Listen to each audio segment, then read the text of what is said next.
Good morning and welcome to Moneyline Tips. Today we have 22 odds for you over market.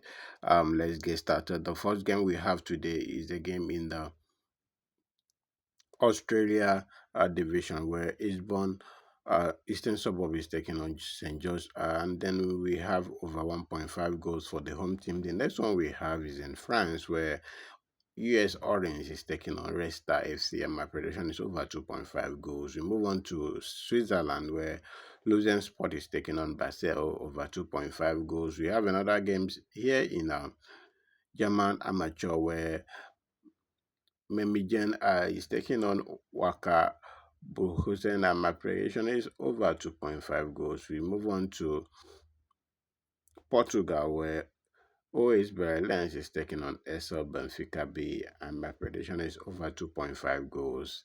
Last game we have here is a game in the Australia division. My prediction here is a game between Melbourne Knight taking on Green Gully Cavaliers, and my prediction is over 2.5 goals. This match is 22 odds.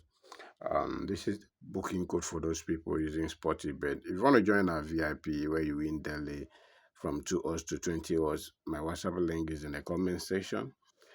Do not forget to hit the like button before you leave this video and then share it with your friends. Thank you so much. And remember to bet responsibly.